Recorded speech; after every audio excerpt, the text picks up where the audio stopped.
This is Kai Browning. I am the conference manager for X Live. We are glad that you are here. We have 2 full days of esports content to get you informed on everything and anything esports. Just a few housekeeping items before I turn over the time to Dana for our opening remarks. Let's see. There we go. Just real quick thanks to all of our sponsors for this event, as well as our AV providers, as well as our media partners. There we go. Awesome. My first announcement first housekeeping item is just like to announce that our annual event, which encompasses all of live experience, production, and experiential marketing, is returning back to Las Vegas this November 17th to the 20th at the MGM Grand. If you'd like to learn more, let me move this chair right here. Poof, like in Vegas, a magician. You can visit us at xlivecon.com to learn more about that. We'd love to have you there if you enjoyed your time here. Real quick, before we kind of get a little bit further, who here is it's their first time to X Live, whether it's the esports event or the annual event? Oh, wow, a lot of people. Awesome, welcome. We're glad you're here. For those that didn't raise your hand for first time, it's your second time or more. 2, 3, 4, awesome. Welcome back, we're glad you're here. We're glad you're here, and we will be in good company today. We're a little light on numbers. I think it's the LA traffic. That's why everyone's late all the time. I'm from here, so I know. So there'll be more people as we go on. So we're here. We're glad you're here. Real quickly, I just wanted to, everyone should have a name badge. There's a really cool functionality that we have through the badge as well as the app. And we're really glad that we're working with Click this year. You don't need to carry business cards while you're here. You can exchange information by clicking badges. You push the button on top of your button with somebody else. It'll blink, blink, blink, and that information has been transmitted and will go into your app. As well as for all of our sessions today, all our panel sessions during Q&A, you can submit your questions that you have for the moderator and panelists through the app. So if you open up the app, click the hamburger menu at the top left, and at the very bottom of that menu is Slido, and that's how you'll be submitting your questions. You'll select on what session that you're in, and all of the sessions will have the title at the top of it, and then you'll submit your questions. I believe that's it. And so I'd like to turn the time over to Dana with the LVCVA for our opening remarks. Please give her a round of applause.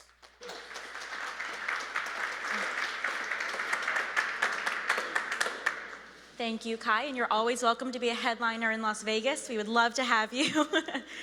Hi, everyone. I'm Dana Schwartz with the Las Vegas Convention and Visitors Authority, and on behalf of fabulous Las Vegas, welcome to X Live. This is also my first time here, so I'm very excited to meet you all and experience esports. So this event has already taken off, and if I met some of you last night, it was so nice to meet you, and I look forward to meeting the rest of you over the next 2 days. I did find that I met a lot of you that are from Southern California, which is our neighbor, which is also the source of more than 20% of our 42.1 million annual visitors to the destination. So thank you if you have come to Las Vegas.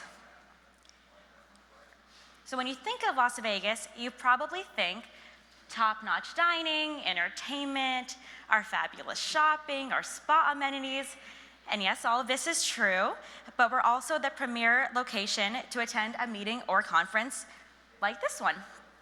In short, we're a destination that also gets business done.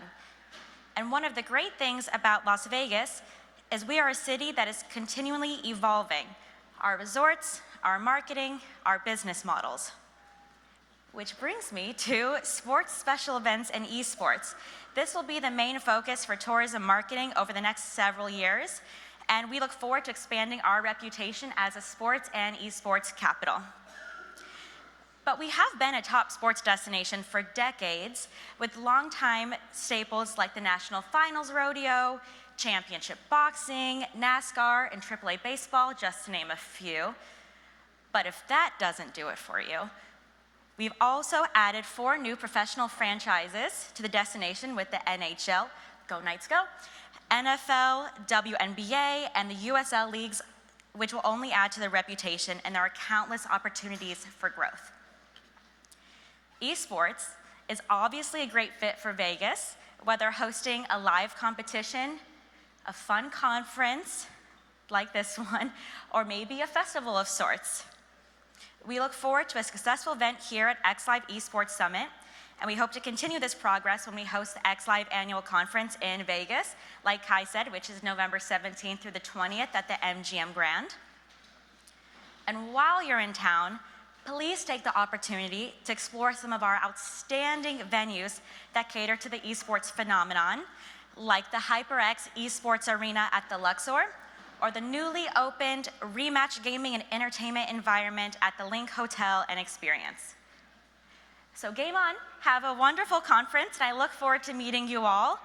And it is my pleasure to welcome our first panel about pro sports and esports. So come on up, guys.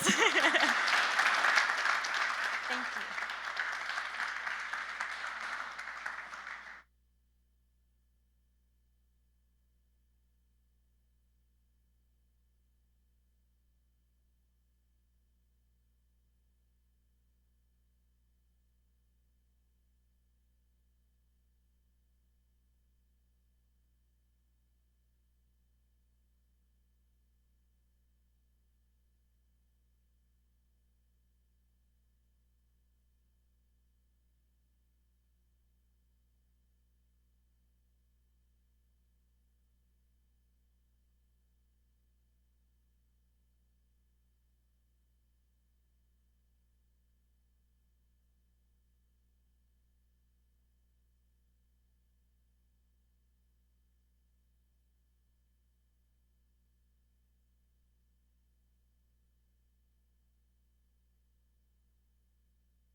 My name is Roy Hibbert.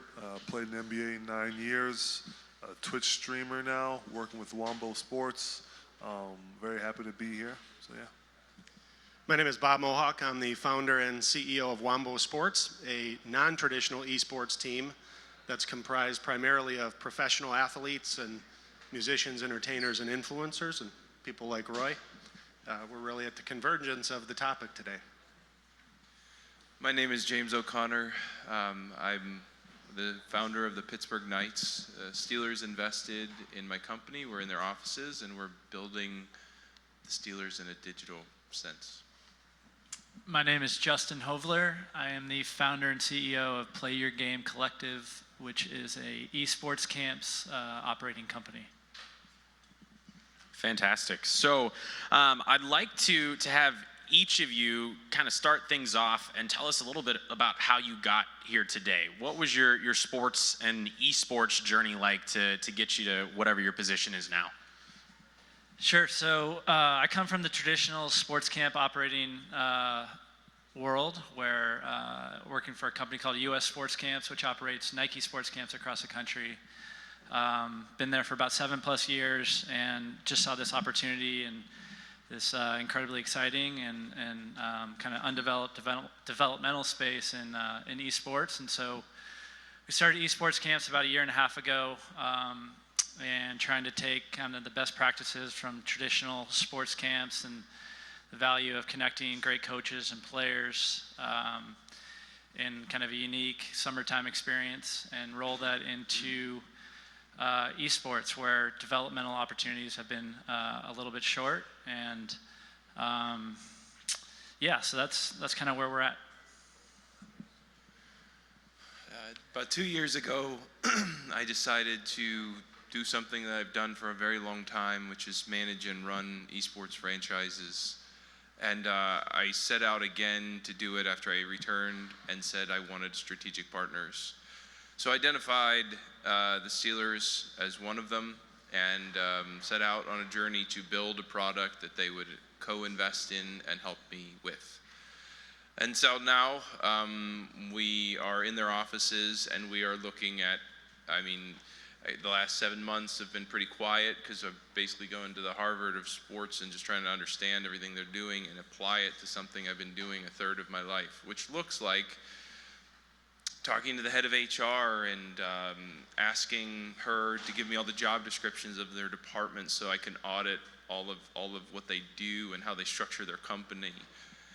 Talking to their merchandising department and their staff are helping me build shop.steelers.com, like global fulfillment partner, like a distribution center, like all the payment processing, WooCommerce, everything that scales up to minimum $2 million in sales is an operation, creating a merchandising company that's part of this. So talking to the sponsorship team, talking to the event management team, I think we can really dig in on this, but it's we're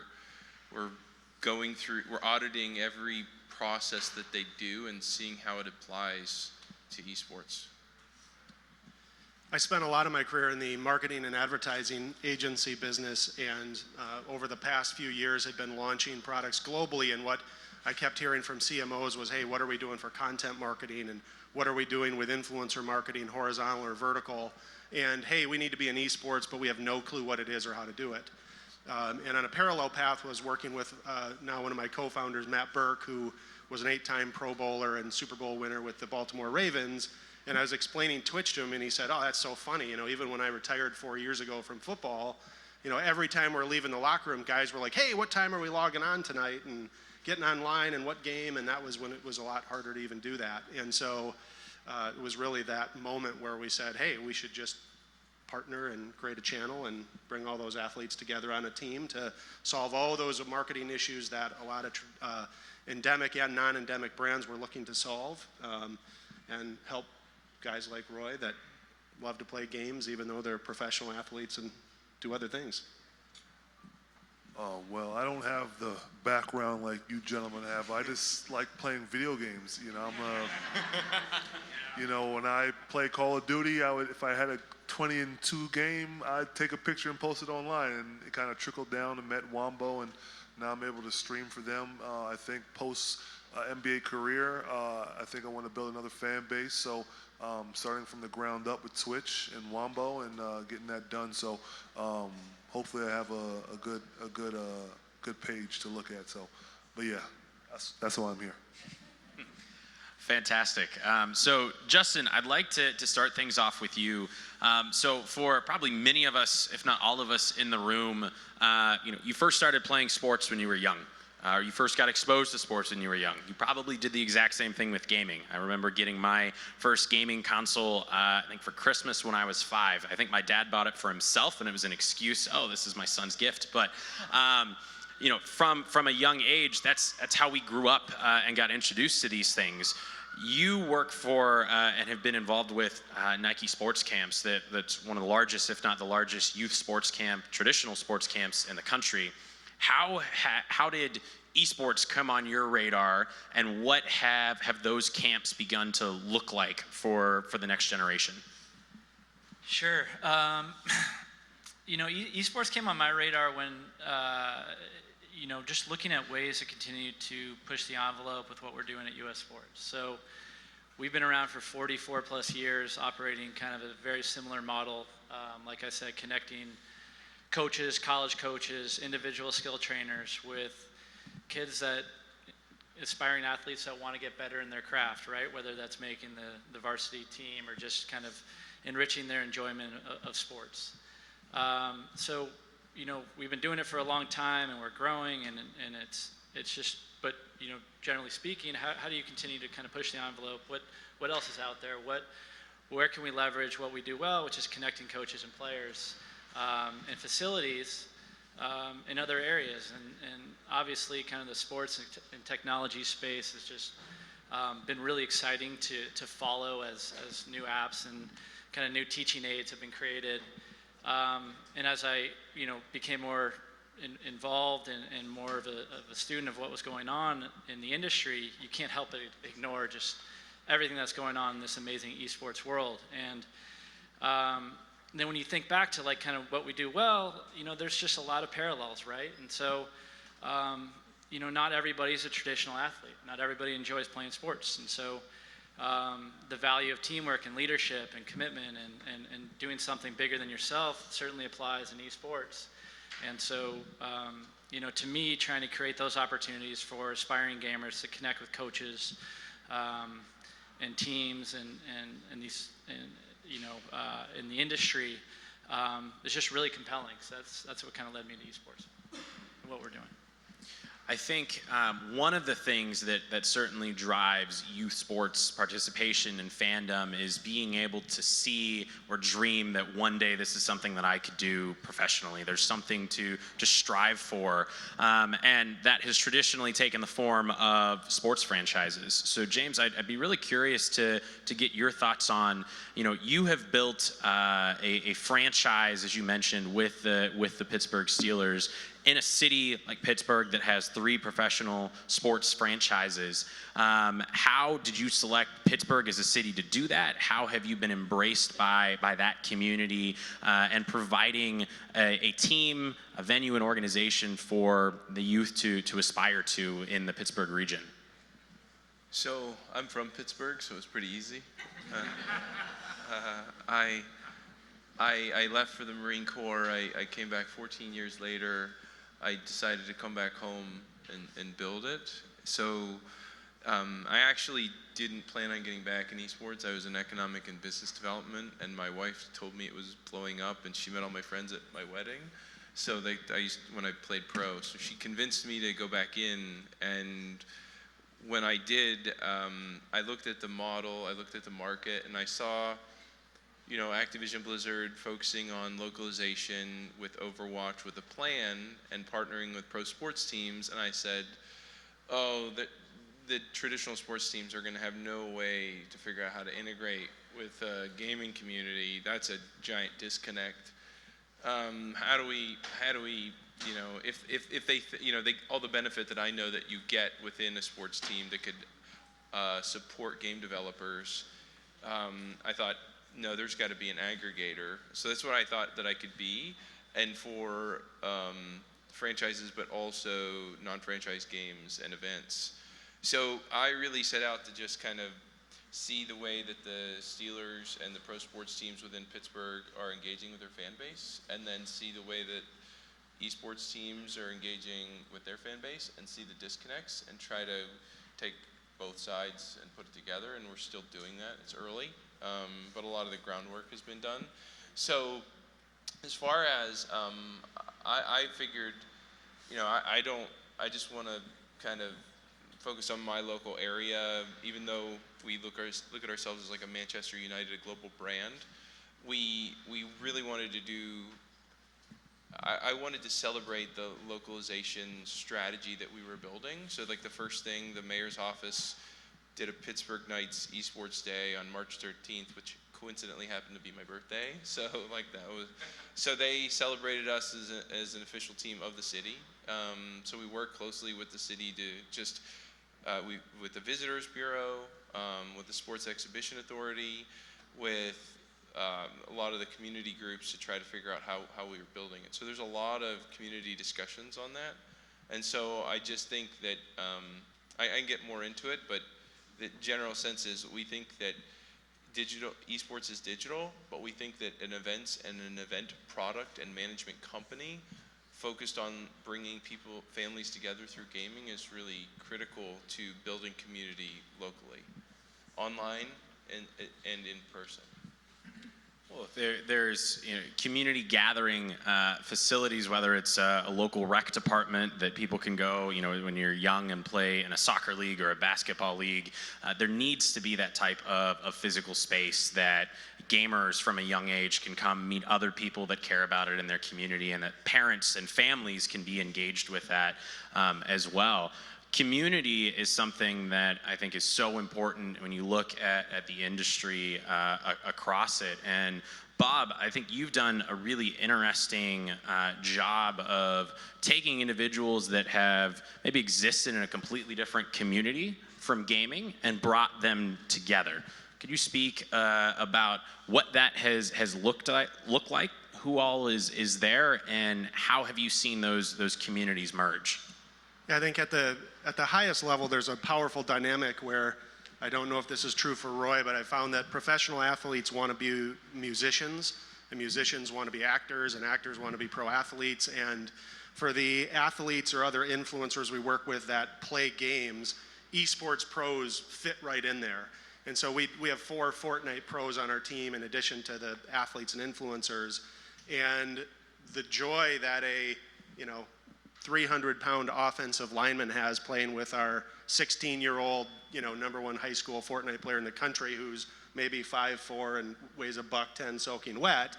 It's this incredible dynamic that they have together, where there's this instant fraternity that exists just like in a locker room on a pro team. The other thing that I think that's, Twitch is one of the most communal platforms I think that exists. And so if you think of, as James said, that power that a community has with a team, on those days where the athletes are available and fans can go in and meet the players, Twitch is an incredible platform where you can develop a relationship and you have access to the athletes in a way that, or to the celebrities or influencers that you just don't have in other forums.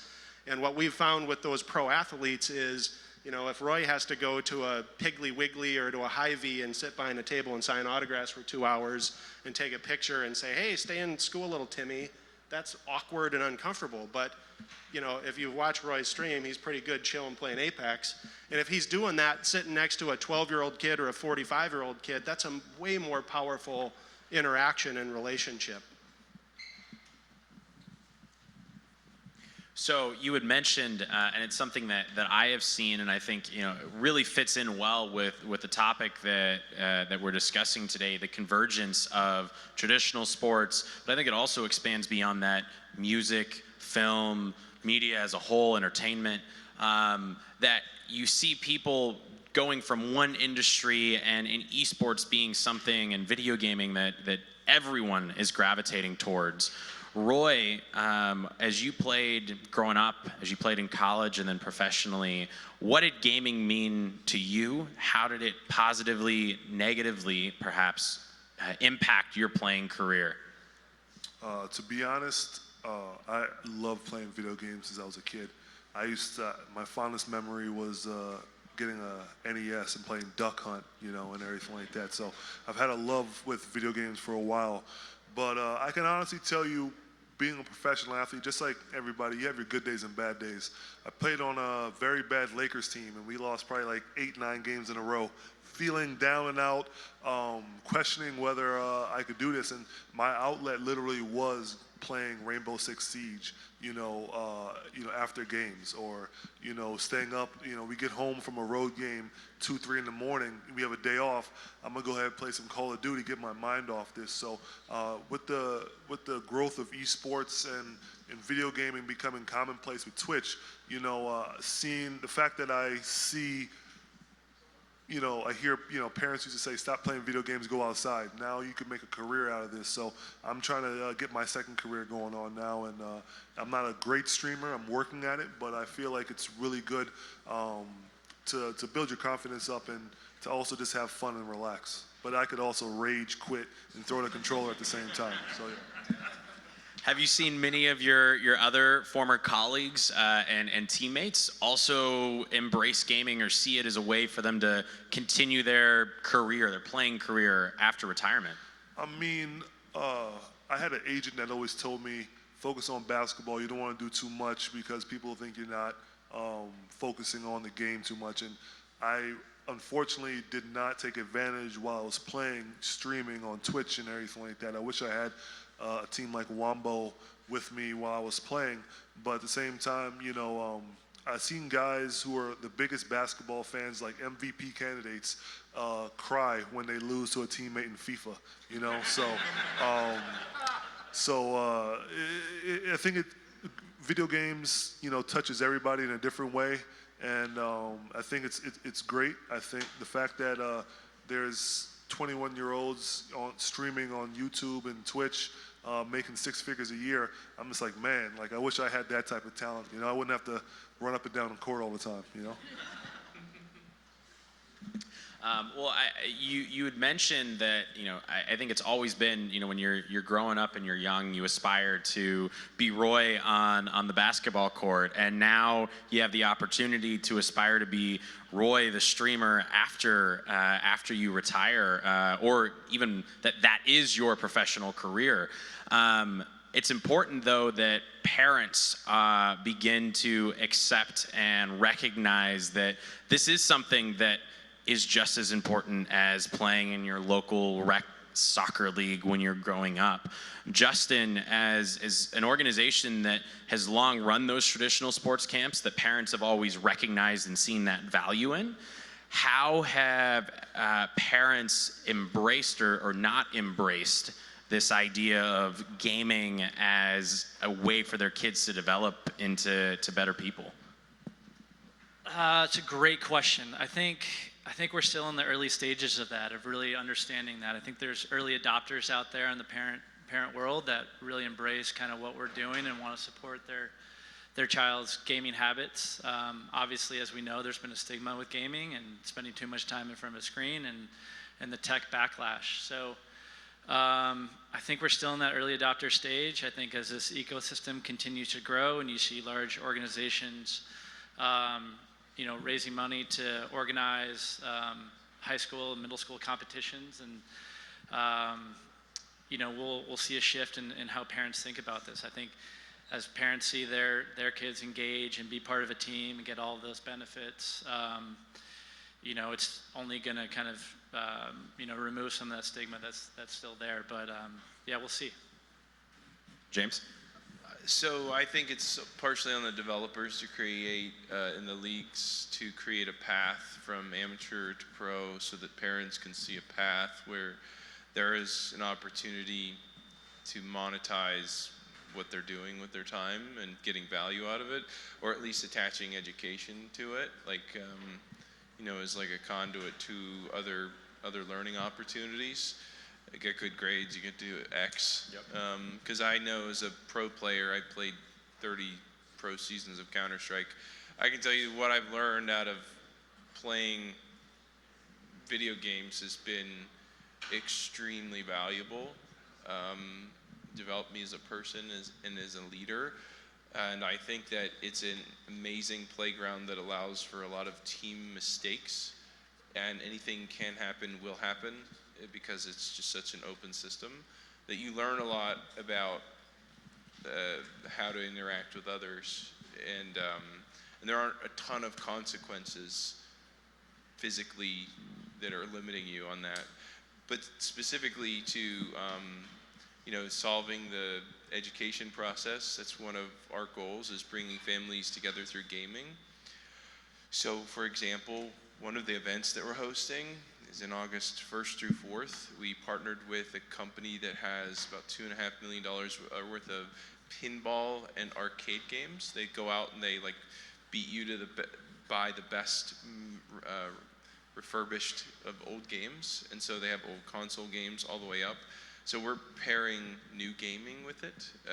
So think of like a Rocket League tournament inside. So the grandparent or parent goes and plays pinball, or Pac-Man, all the way down, like the $100,000 pinball tournament, all the way down to, and so the games that the kids are playing now. And so parents can engage through, almost see esports through the games that they loved. Because I know I'm a little bit older, I would go to an arcade and I'd put a quarter and I'd wait for my turn to beat the guy on Mortal Kombat or something. So that was esports. It just wasn't online. So it's been going on a long time. I mean, hell, there's a pinball tournament. That's literally esports, except so it's just really making that connection for them, and then showing them a path that there's actually sponsors and streaming rights and merchandising and ways for people to make money and have a real career. And I think that it'll come through education, through events. Bob, how have you found, you mentioned that you work with the best Fortnite high school player in the country. What has that individual's life been like, and how has gaming impacted them? His parents supported him in that in the same way a star high school football player might. Yeah, and that's actually funny. He's the only one on our team who we have to talk to his parents. And his mom actually shared a story where he was a very reclusive, shy kid, and esports and Fortnite became a way that transformed his confidence. And whether it's from gaming, I think there's an obligation on everybody in this industry to tell and share those stories, because sure, there's plenty of, less than positive things in gaming, but there are these incredible stories where not everybody can be on the high school football team, certainly not Jack Godley, our high school player. The other thing we've seen is this interaction. So we do a lot of events that facilitate access. So, when we bring our talent and it's like, hey, you have a chance to play Apex with Roy Hibbert, who you probably watched on the court, whether he was at Georgetown or in the Lakers or whatever, or even this dynamic where we facilitate these opportunities for kids to play Fortnite with a Fortnite Pro, which would have been like, playing catch with Fran Tarkington when I was a kid. And we had these experiences where we had all pro NFL players sitting here and a professional Fortnite player here, and we've seen this kind of missing middle of these 12 to 18-year-old boys and young men that they're lost in society. They're having a hard time finding their way, and to have this experience with whether it was a Fortnite Pro or Harrison Smith at the time, an all-pro safety. We've literally had these kids walk in kind of stiff and awkward and, oh, you play Fortnite? Hey, do you want to play? We've got, 4 of the top 200 players in the world here, and shyly saying no, and their parents kind of push them out and get them to do it. And, 4 hours later, they're posting, this is the best night of my life. I can't believe one of these elite people that I put on a pedestal took the time to have a conversation with me and play this game with me. And so there's a really powerful dynamic that's happening there. I think it's interesting to obviously think about it when you're young, having your parents dictate, what you can and cannot do, how much time you're spending gaming. But you're even now starting to see this with traditional sport franchises, where you had a Dodgers pitcher this past year that got injured playing because he was playing Fortnite too much and then wasn't able to play in the game. And so now you have these traditional sports franchises that are trying to tell their players, no, I don't want you doing this. Roy, how would you feel if you were still playing, having a franchise or your team say, no, I don't want you to do this? How would this impact your teammates' experience? I mean, I think I read an article saying that some baseball players are playing Fortnite in between, innings or during timeouts or something like that. I could be wrong, but I feel like 30 minutes before a game or practice, you should be focused. I don't think teams should be so hands-on and say, you can't do this, you can't do that. I feel like professional athletes should be able to say, this is the right time to do it. I don't know too much about the story about the guy breaking his hand or whatever playing online, but I kind of feel like the stigma of video games is like not good for you. It's like gonna melt your brain. I think what Prince Harry said, that people shouldn't be playing Fortnite or whatever, I think that's asinine. I think that there shouldn't be that tight of a grip, and I think eventually there won't be a stigma, hopefully. So yeah. I'd like to switch angles a little bit and start to talk about brands and how they are viewing what they do in traditional sports and trying to bring that into esports, because authenticity is so key. Gamers very quickly sniff out when a brand is trying to get engaged for the wrong reasons. Bob, and I'd also open it up to anyone else up here. What is an example of a brand that has been involved in traditional sports and has done something really authentic, really well, entering esports and gaming? One that comes to mind that we've had an opportunity to partner with a little bit is Mountain Dew. I think Pepsi did a great job when they wanted to create a gaming product, and lots of people have created gaming beverages, and part of it was, I think the easy part was, hey, we're going to formulate it and put less caffeine and throw in some vitamins to help certain things. But the actual innovation on the top of the can, where if you don't know what that product is, you can seal it so that if you knock it over, it doesn't spill onto your keyboard. But I think the way they've gone to market is also incredibly authentic, where when they launched that product, like any Pepsi initiative, they wanted to do a lot of sampling, and they could go sample that product anywhere, and it's really sweet, and construction workers drink it and love it because they're like, hey, you know how many bees I've drank from having my Mountain Dew can open on the job site, and this is great. But what they actually did is, rather than just sample, they actually invested and built a free esports lounge in the Mall of America around the Final Four, which was in Minneapolis this year. When people were kind of floored that they could walk in and there were 10 PCs and 3 console stations, and they did their sampling in an environment, and they'd bring you cans. If you were there for 30 minutes or more, they'd kind of walk up and give cans. And so I think, I've been kind of staggered how many brands we talk to that we have to explain what Twitch is and explain how to do it, and everyone in this room knows that authenticity is so important, and so I think they've done a nice job. So there's a convenience and gas station store on the East Coast called Sheetz, and they are beloved by a lot of people. They've just got a great. I mean, even the tire pump has it's the whole store's great, and they partnered with the Penguins. They also partnered with us, and they have somebody on their staff that runs their social media, and they do live streams on Twitch. They engage with our pro players. They engage with fans. They do giveaways. They kind of develop their brand. A couple cool things they're doing. They have their own coders because it's their own private company. So there's going to be like a Knights like a level up drink in the store because they can code it. And we'll be on the gas pumps for like a cool highlight video when you pull up. So they're really celebrating gaming and the Knights and esports and the support of the city in that way. And so I think that's a pretty honest and organic way to celebrate gaming. They're coming at it from, let's see what cool things we can develop. Justin, how have you seen many of the supporters and brands and sponsors of your traditional sports be intrigued by the new opportunity that you're doing with eSport youth camps?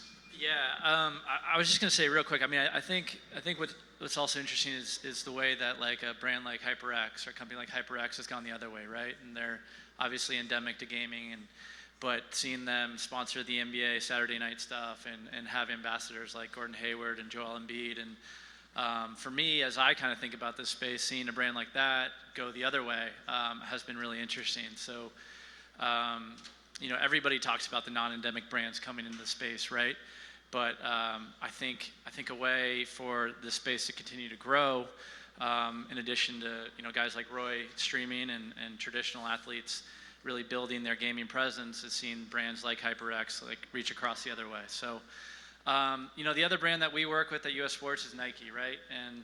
And Nike's, I think, dipping their toe in very, very cautiously, and for good reasons. I think a lot of the major clothing brands are doing that too, and athletic brands are doing that. So, Nike has the LPL sponsorship. They did the Fortnite Jordan brand kind of collab, but us as an organization, we take our lead a little bit from how we operate and how we message from Nike. So I think it's only a matter of time for a lot of these guys, but I think it's still kind of a little bit of gray area, and brands are being cautious. Well, I think something that you provide that's unique as compared to sponsoring a specific pro streamer or a team is it's really important to make sure that the brand comes down and is accessible at the lowest level, because Nike sponsoring a pro team in traditional sports, none of those athletes are purchasing that product. Yes, they're wearing it, but it's everyone down here at the bottom that are just the casual fans or the casual athlete that is purchasing that and accessing it. So I think it's important for brands to begin to think just beyond, okay, how are we working with the pros? How are we bringing it down so that it's something that just the everyday person is actually touching and feeling?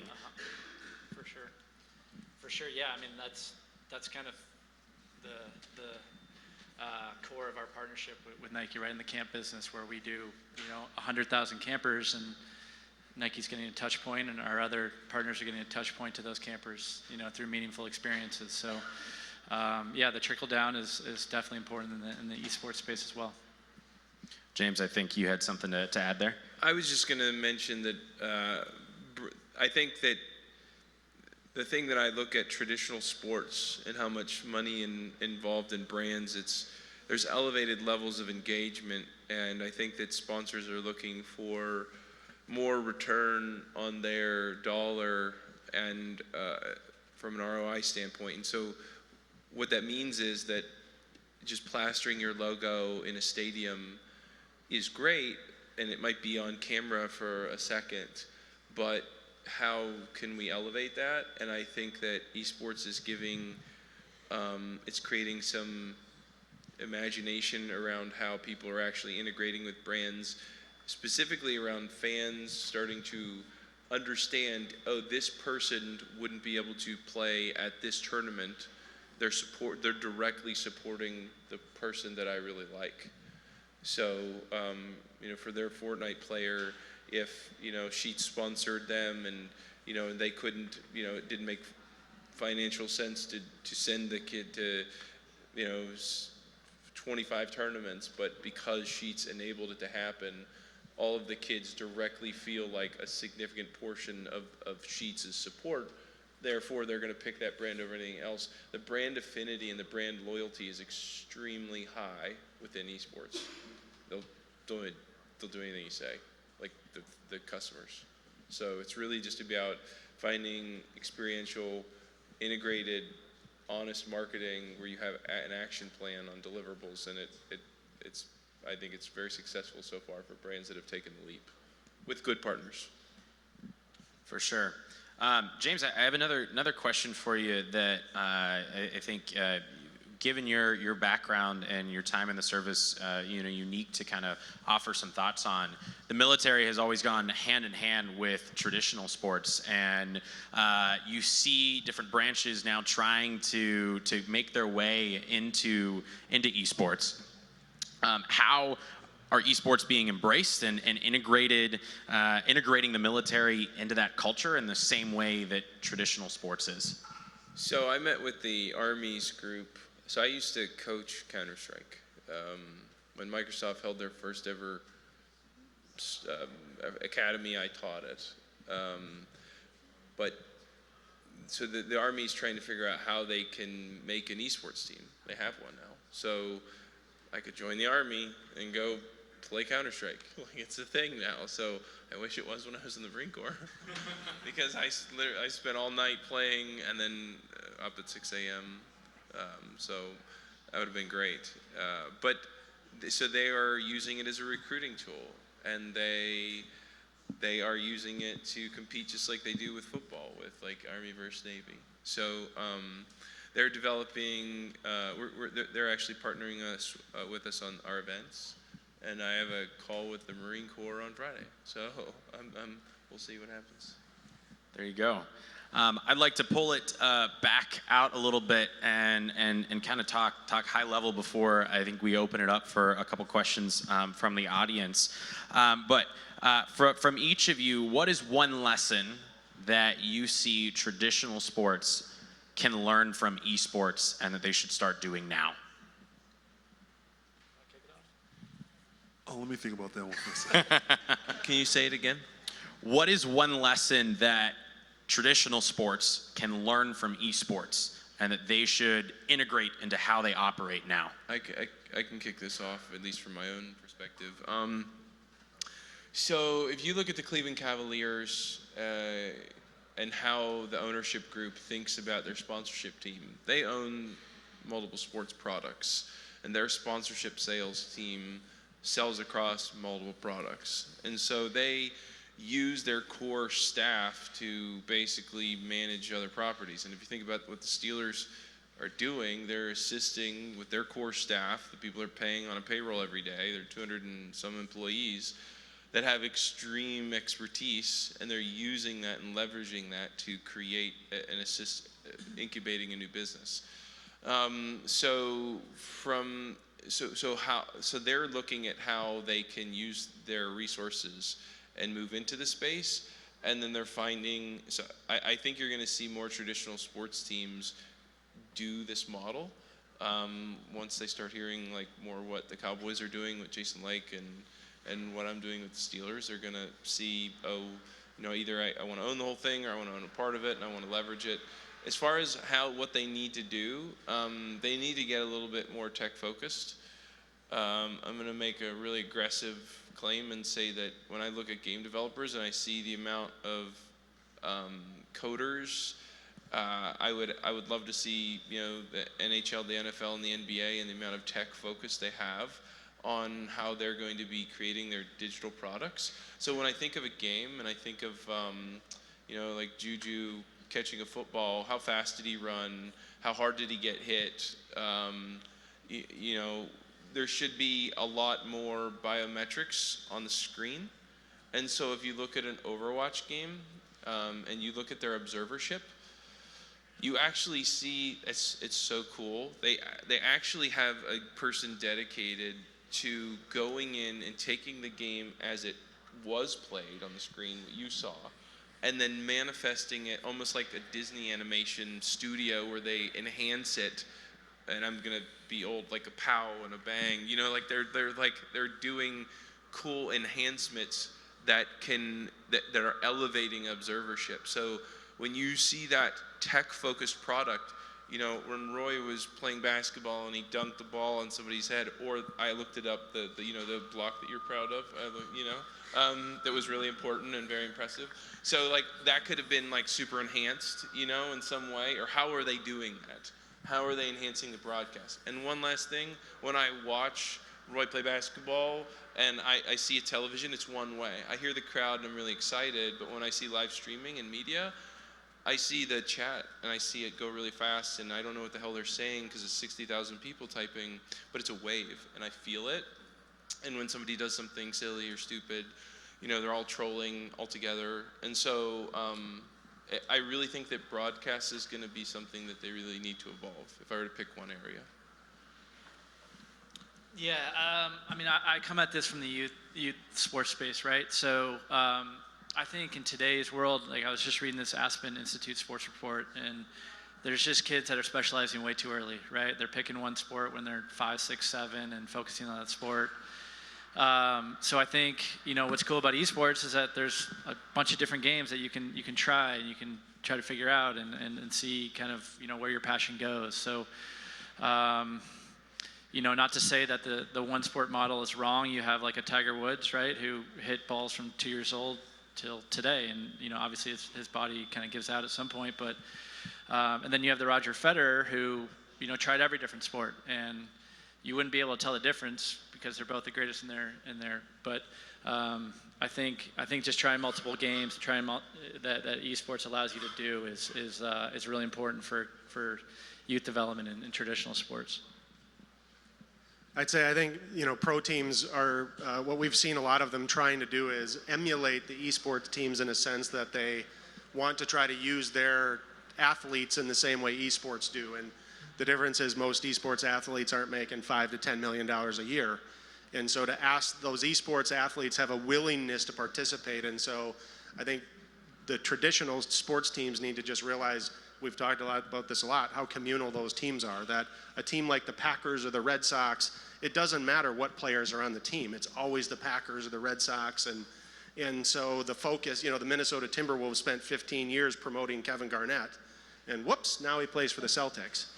And so, you know, how do you actually build the community around your organization and not the athletes, which is really hard because we're on this razor's edge of, well, they're the influencers, they're the people, but how do you balance that community with the team members? Roy, any final thoughts? I would honestly say from a player standpoint in the past and a streamer now, I think, you know, a professional team should let players show their personality. There's been times throughout my career, college and in the NBA, you have to read off a script, you have to read off a teleprompter, and one thing that I see a lot with the streamers and gamers, or they'll play in a tournament, you know, for Call of Duty, then they go home and they stream, and you can really see their personality. You know, you really get to, you attach those people. I'm a fanboy of all those people. I watch these guys on Twitch so I can get better when I play Call of Duty or whatever I'm playing. So I think that the personality really sells. Why would you keep coming back to see one or two of your favorite streamers play? And it's probably, they may not be the best, but they do bring, a lot to the table in terms of, making you laugh or making quips or, this, that, and the other. So I think professional teams are really regimented in how they want their players to be seen and what gets out to the media and stuff. Well, gentlemen, with that, thank you for your time today. Thank you for offering your thoughts on traditional sports, on esports, and where the future of both of those are going. Thank you all. Can you please give them all a round of applause?